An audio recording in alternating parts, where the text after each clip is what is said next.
Australia weary of Chinese threat in Pacific.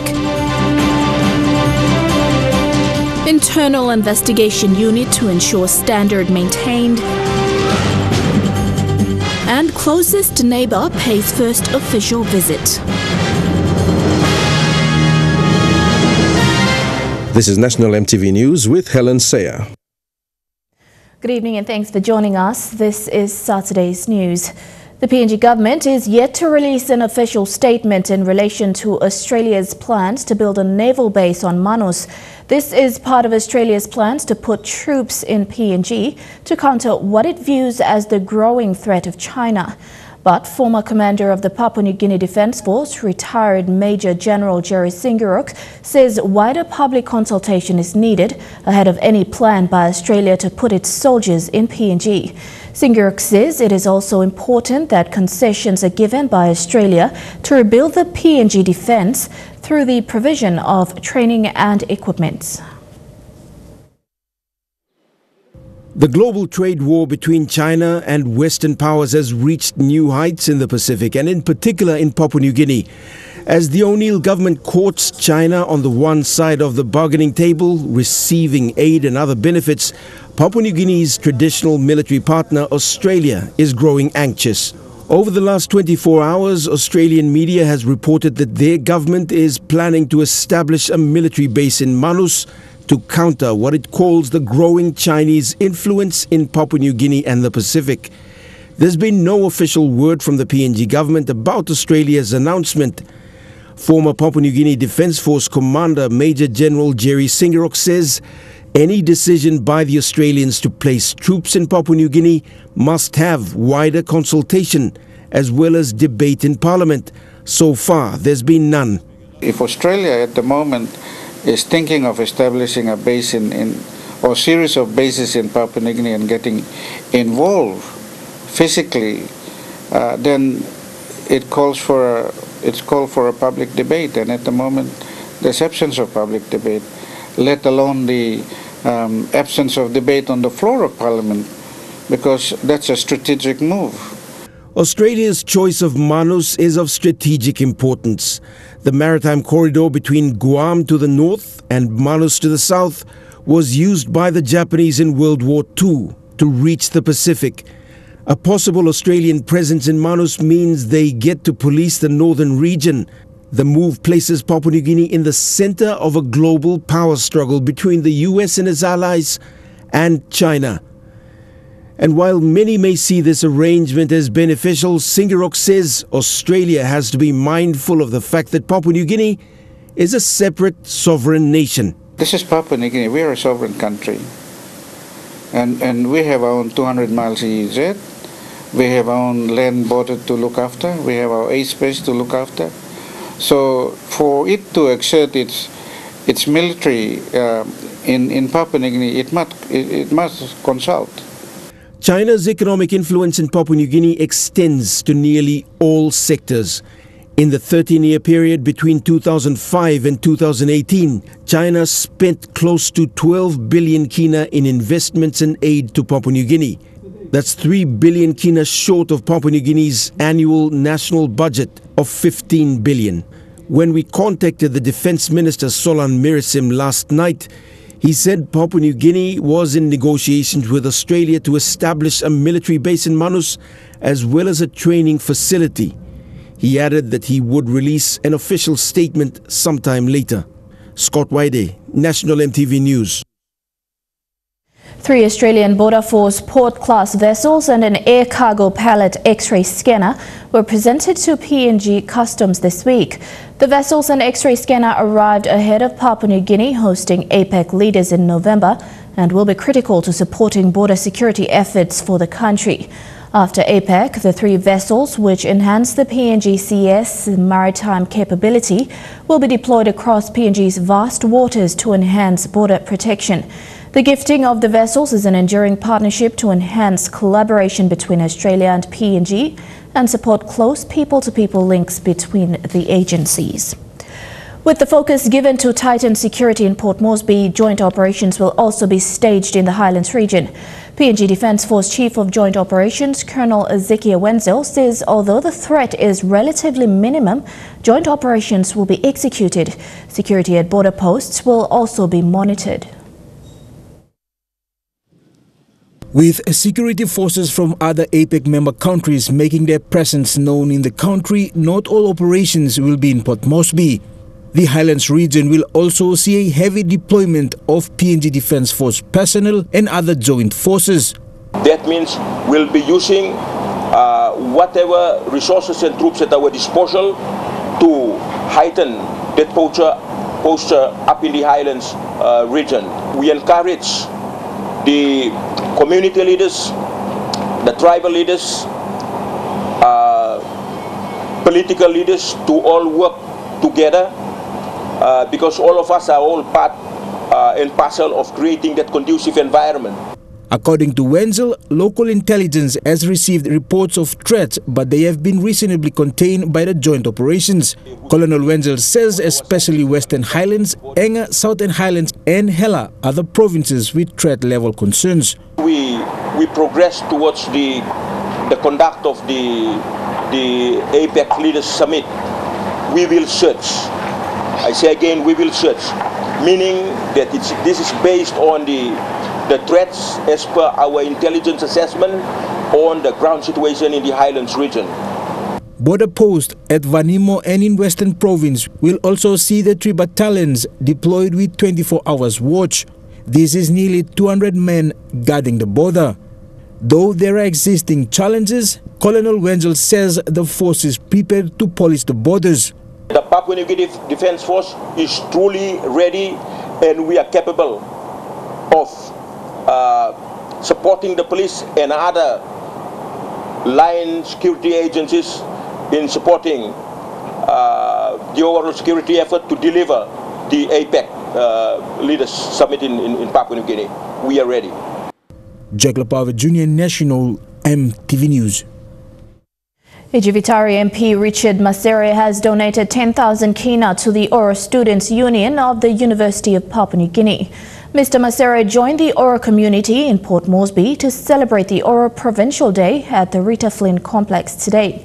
Mr. Masseria's donation is timely as Ora students have been appealing for support from Ora regional members and the Governor Gary Juffa to run projects back in Ora Province.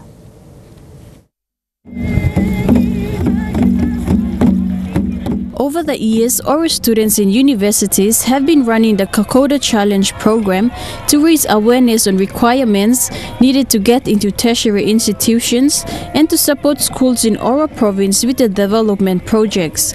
The program died along the way due to lack of funding. The Ora Provincial Day is an avenue where students raise funds to run the program. This year, with the support from Ora leaders such as Richard Masseria, the students are hopeful to revive the program. Kokoda Challenge program is a program which the students walk the Kokoda Trail to Ora province to carry out awarenesses to the schools. We tell the students how the opportunities and the ways of getting into higher tertiary institutions. They provide them with requirements, the GPA, required GPA for the universities and other institutions. Mr. Katuo said over the years, the students usually made a loss during the provincial day due to using venues on a credit basis. He said due to this, the students never reached the targets set for the Kokoda Challenge program. He said the program is important as it is a way of increasing the number of Ora students in tertiary institutions. He is appealing for continued support from Mr. Masseria and is calling on other Ora leaders to come on board.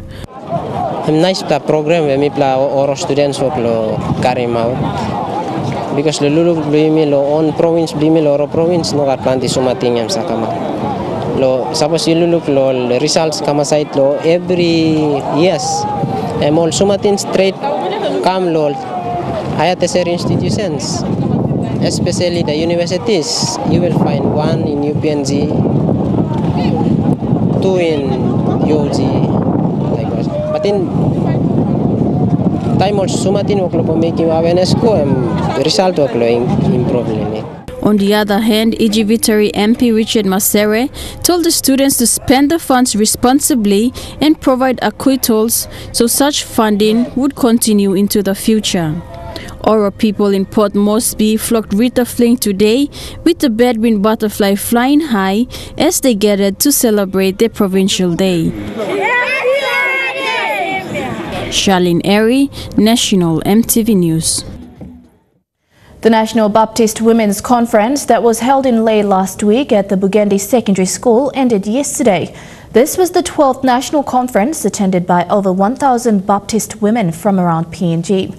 The women meet after every 3 years for their executives to present reports and for the Baptist women to appoint their new office bearers. 2012. Over 1,000 women from the Baptist Church of PNG met in Lae at the Bugandi Secondary School for a week conference. The women also came from some remote areas in the Highlands, Southern and Masseria region. Ogata Highlands, oli kisim 19 bus ogata na oli line up na Kamlong Islands highway. So only no give him one chance lo narabla Carlo overtake him all Baptist Mary. So still only fly come ogata long here. So me fly thank you long God awesome. God me bring him ogata mama blow me fly long ogata blow Papua New Guinea. The National Baptist Women Conference is held every 3 years and this is the 12th conference. The theme of the conference for this year was moving into greater heights. PNG's Baptist Women Vice President Maria Ketan said the purpose of the conference was to unite women in the Baptist Church and share God's word and also appoint new executives for the association. Moli kam lo kan conference osem osawe amamas lo lokim leader blosem this la meri mi se pray lo mi no se lokim face but mi se prayer and now mi lo leader blo mi bla so now in this bla boom now you mi stop AGM blo mi bla so mi bla like mo gata sidana lokim anem wogo leader blo you bla you walkim na you bla se harem news na kisimia now mi bla only AGM na mi bla give me report. All. The main speakers during the conference were the President of the Southwest Pacific Baptist Women's Association and PNG's BWA President and Treasurer. The conference began on the 17th of this month and ended yesterday. Julie Badui Owa, National EMTV News, Lae. You're at National EMTV News. Stay tuned. We'll have more after these messages.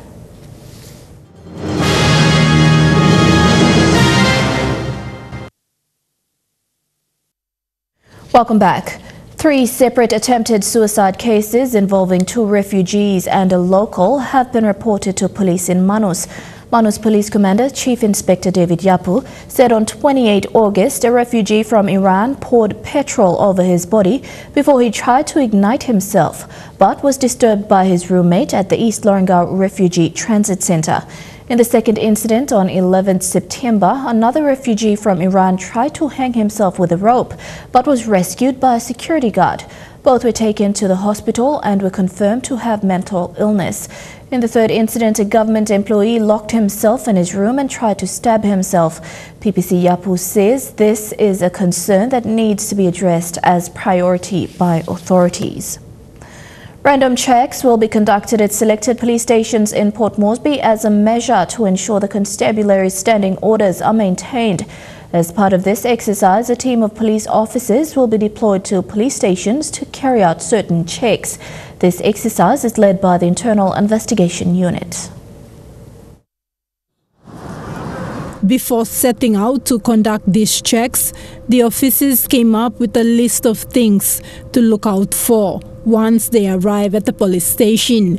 They include the general outlook of the station from the outside, the number of police officers on duty, and whether they have tender for work, and the dressing code of on-duty police officers. Though it is not something new, it is seen as an attempt to improve policing duties at the station level. Starting the action, we're starting to develop a checklist from what has been established, and we're taking it out to the stations. And we'll be developing station inspection checklist. We'll be developing standard motor vehicle dressing code checklist. We'll be developing standard uniform dressing code checklist from the tip of our head to the sole of our feet. Then we'll be developing, assisting the barracks to develop barracks, standing orders checklist. And then we're going as far as trying to instill some radio discipline in the communications. So the Internal Investigation Unit is in charge of dealing with police officers who may have broken the law while conducting their duties. It is the unit responsible to investigate public complaints about police brutality and abuse of power. The exterior of the station to ensure that the station is kept clean. Okay, if there are lawns outside, the lawns are kept clean, neat. If there are fences, the fences must be properly maintained. Then we go into the station. If there's a duty counter, the duty counter must be properly kept for customer service. And so if there are customer, if there's a customer waiting lobby area, it's got to be prepared well for the customers. And we check everything, including the interior where the firearms are kept. If there's a firearm storage area, we want to know where the firearms are. And if there's a safe, we want to know whether the safe is operational. And we want to know firstly and foremost, there is a firearms register and an inventory on how many firearms are kept at the station. And these are some of the things that we want to do. So we cut down on all this nonsense of abuse and misuse of police resources. Based on the reports, officers from IIU will be speaking to police station commanders in charge and assist to improve where they can. Checks on police vehicles and barracks will also be carried out. Thekla Gunga, National EMTV News. 34-year-old refugee Rad Saad Ghazi from Iran has appeared before the Lorengau District Court on charges of driving under the influence of liquor and being in possession of drugs. He was apprehended on August 29th by Mobile Squad 19 members who were deployed to Manus to assist in police operations. Upon searching his vehicle, police noticed that he was drunk whilst driving and found the drugs in his vehicle. Ghazi is out on police bail of 1,300 kina. The United Church Children and Youth Ministry held their 6th talent show hosted by Sister Fairhall Memorial Church at Gordon's today. Mostly present at the show were Sunday school children and youth from the various churches of the North Port Moresby circuit who attended in their different uniform colours, supported by their parents and reverends and pastors who celebrated the Word of God with their young people through dance and song, Bible quizzes and memory verse telling. Today's event was attended by Baroko United Church, North Waigani, Gereka, Saivara, 9 Mile United Church, Berth Brown Memorial Church, Geruhu, Tokarara, Hohola, Reverend Sunikami Memorial Church and hosts Sister Fairhall Memorial Church. The theme of this year's talent show, Conquer Evil with Good, taken from Romans 12 verse 21. In equal representation at all levels of government, women should not be appointed but voted in and given the mandate by the people so that they feel obliged to speak up and contribute to decision-making in the local level government and at the provincial and national levels. This was one important agenda discussed at the seminar on the review of the organic law on national and local level government elections. Women representation in all forms of government must be given the mandate by the voting public. This was one of the main issues addressed during the seminar on the review of organic law on national and local level government elections.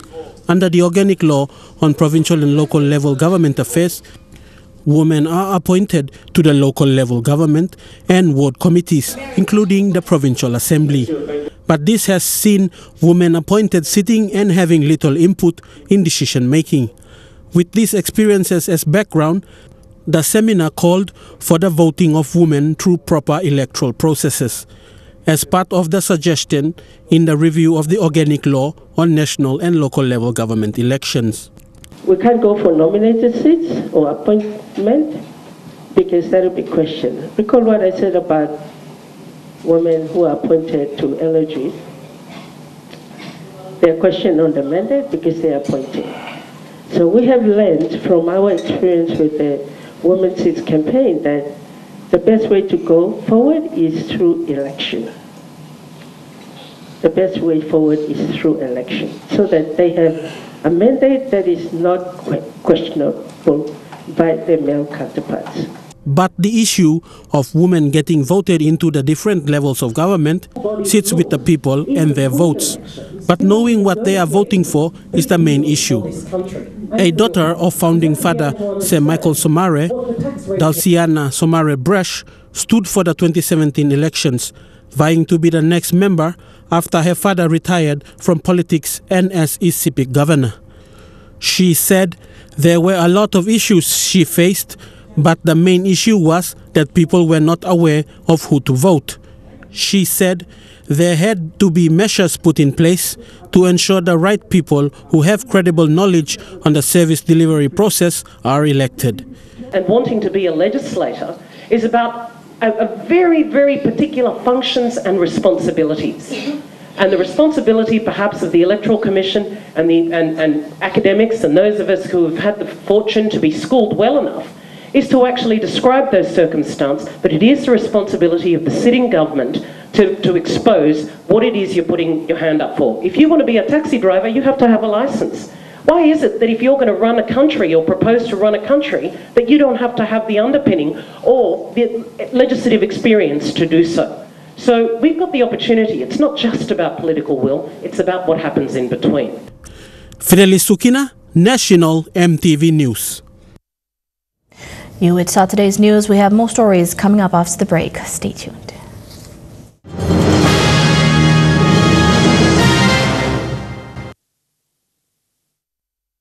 Welcome back to the news. Papua Province Governor Lucas Enembe made his first visit to the Morobe Province this week. It was one of several visits he planned to make to governors of the Masseria region to create and strengthen relations with PNG provinces closest to his province. He highlighted the need to engage in the export and import of livestock between these provinces. Papua Province Governor Lucas Enembe and his delegates, including Indonesian Ambassador to PNG, His Excellency Ronald Manik, were welcomed at Nadzab Airport by provincial government officials on Thursday. Mr. Enembe visited a village in Yalu and continued to Ley to meet with Morobe Governor Ginsen Saonu. In a briefing held that afternoon, Governor Enembe said his visit was to discuss the possibility of importing 20,000 cows from Morobe to his province and also to open a flight route from Morobe to Indonesia. To seek the possibility to expand the economic cooperation between us. As the government of Papua, I have been entrusted by the central government to strengthen the economic relation, not only economic relation, but relation in many fields with the region. Papua is one of 33 provinces in Indonesia. Its provincial capital is Jayapura, and it is the largest, most eastern part in the country. The province occupies the western part of New Guinea, closest to Papua New Guinea, making it one of the reasons for the governor's visit. Morobe province and other provinces in the Masseria region is the closest region to Jayapura. So that's why we need to have good connectivity, particularly how to start or to build or to establish a shipping service between Jayapura and the Masseria region. Governor Enembe says the request for 20,000 cattle comes in preparation for their country's major sporting event that will be held in the Papua province next year. Governor for Morobe Ginsen Saonu welcomed Papua Governor, saying he is willing to discuss further on economic relations and the possible flight route to and from Morobe. It's a beginning of the economic activity. There's the two provinces and two countries can participate, so that we have our business people from both sides can exchange ideas and develop these economic activities. This was Governor Enembe's first visit to Morobe. He also visited the governor for Medan yesterday and plans to visit governors for East and West Sipik. Lucy Kopana, National EMTV News, Ley. Divine Word University opened its new boarding facilities recently under the Papua New Guinea Australia Incentive Fund program. This upgrade will house an additional 144 students as well as senior faculty members and their families housed on the campus. The project is set to run for 2 years and will increase access to quality higher education for Papua New Guineans. This incentive fund grant of more than 7 million kina is the third delivered to Divine Word University in 2018, bringing the total funding for the institution to more than 28 million kina through the incentive fund since 2008. Conservation and Environment Protection Authority and Don Bosco Technical Institute today joined the global community by commemorating World Ozone Day. Under the theme, Conserving Cooling for a Sustainable PNG, the celebration highlights the importance of climate change efforts in the country. As the global temperature rises, the demand and use of cooling technology also increases, and refrigeration techniques play a vital role in our ozone and climate efforts. Therefore, in this year's celebration, teams took part in a refrigeration technical skills challenge program. The competition saw trade technical teams and school teams competing for major prizes. CEPA also presented a total of $10,000 to the newly established PNG Refrigeration and Air Conditioning Association to support them in their work. CEPA Director Luke Tanikeri, when presenting the check, said CEPA will work together with private and public partners to manage the challenges of global warming. Today we acknowledge a vital role that the industry plays in reducing harmful emissions through good refrigeration practices. Our teams will highlight the significance of safety using appropriate trade tools and equipment to execute split air conditioning installation, refrigerant reclamation, decommissioning, brushing, and all which can reduce amounts of emission caused through prevalent leakages, servicing of refrigeration and air conditioning. PNG RACA Secretary Alan Swan thanked CEPA for their support, saying the association will work closely with the government to ensure an ozone-friendly atmosphere for PNG. Our purpose, to describe the need for an organisation whose purpose it is to guide and coordinate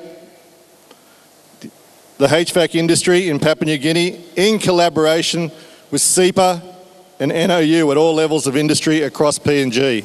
In the Ozone Day Challenge, teams worked in small groups to install charged air conditioning systems on provided stands. The winner of the competition will walk away with 1,000 kina cash, while the second and third places will get 800 kina and 600 kina respectively. Rayon Lakingu, National EMTV News.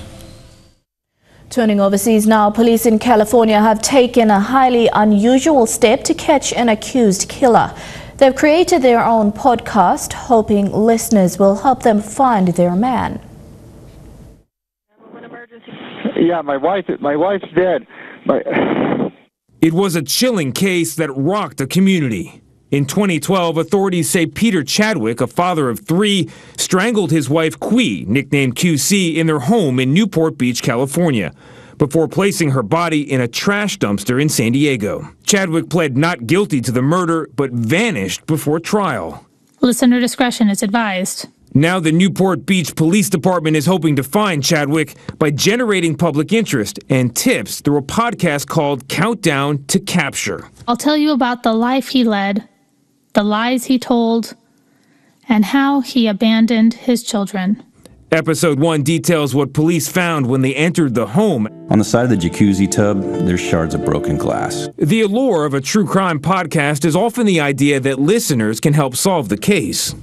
No one ever been able to provide any shred of evidence. And it had anything but friendship towards it. I had no reason to kill her. Like the podcast Serial, where amateur sleuths immediately began swapping leads online, and it led to a new trial for accused murderer Adnan Syed. Newport Beach police are hoping listeners to its podcast are similarly hooked. CBS News security analyst Paul Violas. Where I truly believe we are going to see a move in the needle in successfully closing cold cases by the use of podcasts. Investigators say these grainy images from surveillance video show Peter Chadwick for the last time. Police discovered he'd been reading books about living off the grid and withdrew millions of dollars before he went missing. Chadwick's attorney says he does not believe it's appropriate for the prosecution to comment on a pending case, let alone put out a 6-part podcast. But the Newport Beach Police Department says it's already heard from dozens of listeners who say they have information on the case. North Korean leader Kim Jong-un has promised to speed up denuclearization in return for the prospect of another summit with President Trump. Kim has just wound up a 3-day meeting with South Korea's leader, President Moon, who's trying to broker the next summit. Holding their hands aloft as if in victory, the leaders of the two Koreas today appeared pleased with their progress. A visit to one of the peninsula's most sacred mountains. And this shared sing-along, showing just how far they have come along the path to peace. And the wife of Moon Jae-in didn't want a hair out of place on the day her husband was photographed for the history books.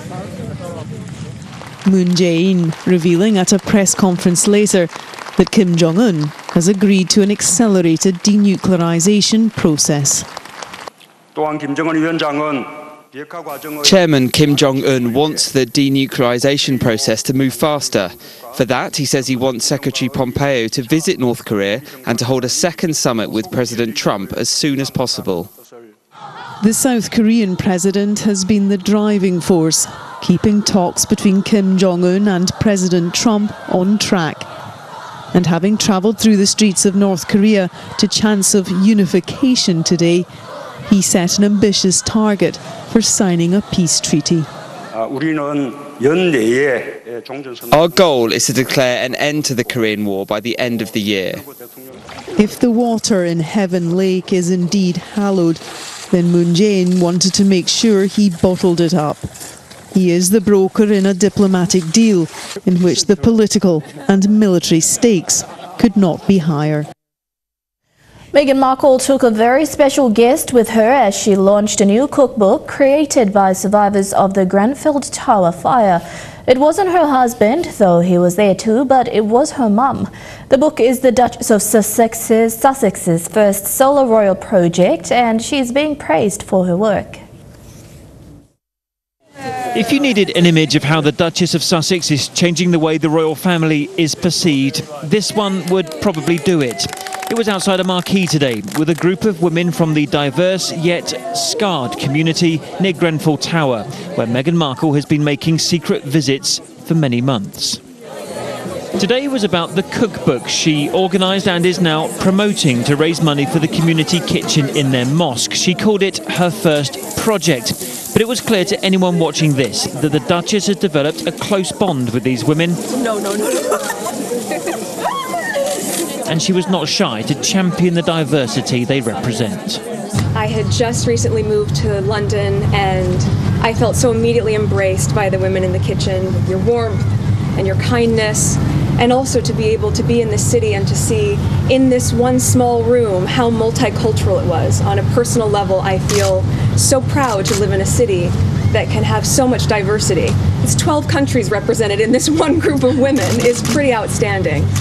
This cooking project actually started before last year's Grenfell tragedy. We used to get together at 25 Grenfell Tower. It's been tough, but you know, when you look around the amount of love you get, then that hardship, you forget about it. The Duchess and the food, you've all come together. Together, yes. And she said, I don't know London. I came from America and I come between you to know more about London. I really enjoyed it, and we really enjoyed the time with her. For the first time since her wedding in May, the Duchess brought her mum, Doria Ragland, on an official royal engagement. We were told because she wanted mum to see a project which means so much to Meghan. Prince Harry was also here, but he was the spectator today, clearly letting his wife take the lead. But we also spotted him taking some food out of the tent. Of course, it's a vote of confidence in the cookbook that he wanted a samosa or two back at the palace. But Harry, our cameras caught you. You're at National EMTV News. Chukai Sports is next. Don't go away.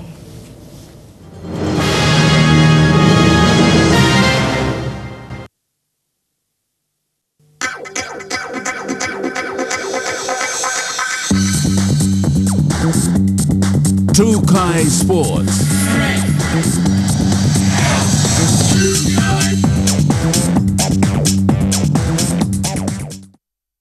Welcome to Trukai Sports. The PNG Palais team will be travelling to Fiji for the Nusa Sevens tournament. They leave for Fiji in the next 2 weeks. The PNG Palais team have been in training for the past 3 months. They're preparing for the Oceania Sevens tournament, which will be held in November. Our preparation is for the Oceania in Fiji, but we're going down to Nusa 2 weeks time.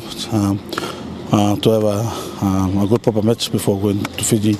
PNG Palais coach John Larry says preparations are well and they're looking forward to the upcoming tournament. Yeah, I think most of the girls know where the team is now today, and so we're just looking at and preparation for SP Games Sydney.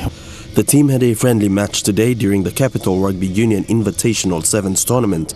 Larry says the match was to see the team's combinations and fitness. What areas we need to work on and fix. The core girls from the World Cup are going to be still there. We just 1 or 2 girls are still down with injuries, so we're looking at the area to fit up the gaps and then meet up with some girls in Brisbane and then have a good team before going to Fiji.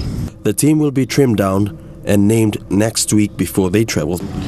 We'll be naming our final team this week. That's 2 weeks from now, so we'll be looking forward to like visa and things like that. I get them prepared, work with our game plan and things like that. Yeah, I think most of the girls know where the team is now today, and so. Elijah Levet, National EMTV Sports. The Capital Rugby Union Invitational Sevens ended today with Brothers Rugby Union team winning the cup finals. The Valley Hunters won the plate final and the FCFS Chalkers won the ball. The tournament saw 16 teams take part, and apart from the CRU teams, local community-based teams in Port Moresby also took part. The 2 days of the Pacific Industries Capital Rugby Union Invitational Sevens ended with the Brothers Club winning the tournament against a community-based club, the Gerehu Natives. The Brothers were too classy and experienced, winning the match 30 points to 10. The Brothers outfit had experienced campaigners in former PNG Cookbook Sevens captain Tisa Kautu and players like Wesley Valley. SPPNG Hunters halfback Watson Boas was also in the Brothers team, adding to the woes of the Natives. The Gerehu Stage 2 players had former Pukpuk Dean Manale and veteran Jack Mara, but it was obvious the Brothers kept their 15th winning momentum into the Sevens concept. The Brothers ran in 3 tries in the first half, with the Natives settling for 1 in the dying seconds of the first half to trail 19-5. By second half, the Brothers' open play and speed proved too strong as they won the match 30 points to 10. Tournament director Paul Joseph said the level of sevens was growing at a slow pace for the capital-based union, and tournaments like this one will ensure players measure their progress. Fidelis Sukina, National EMTV Sports. You're watching Trukai Sports. More sporting updates after these messages. Stay tuned.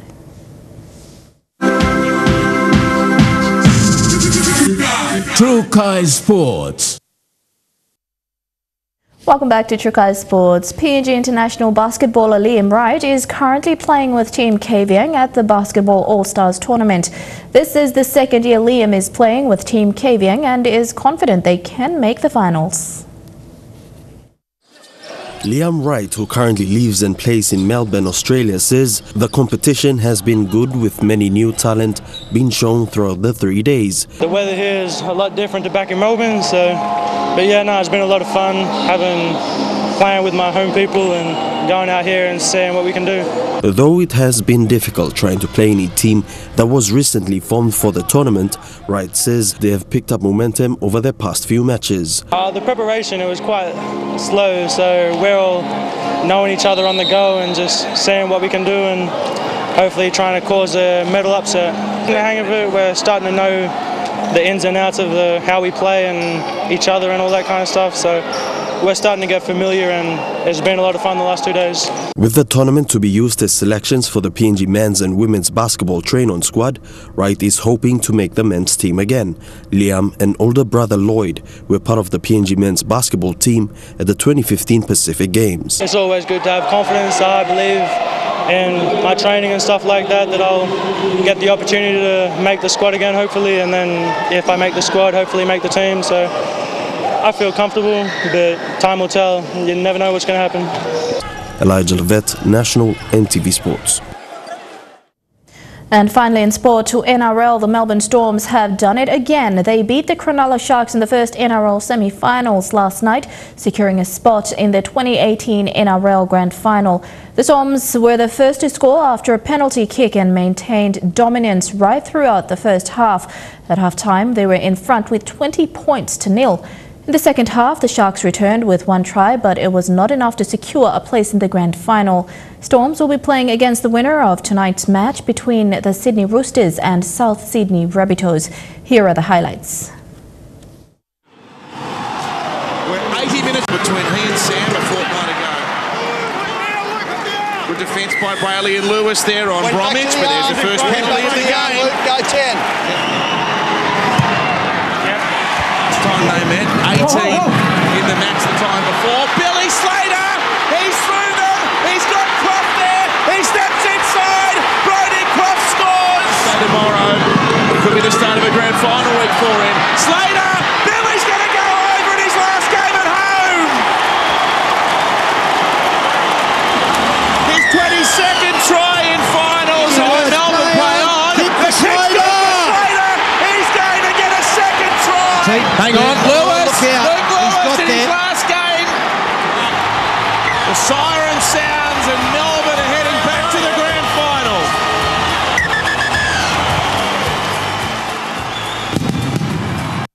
And that story ends Trukai Sports, with the details coming up next.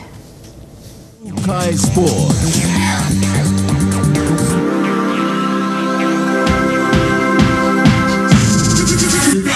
Trukai Sports.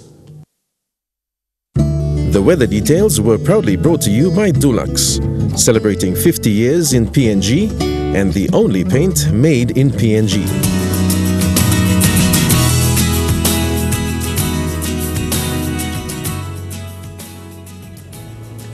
A look at the weather forecast in the southern region only. Cloudy with showers in Port Moresby, partly cloudy in Daru, few showers in Kirima, also cloudy with some showers in Alotau and Popondita.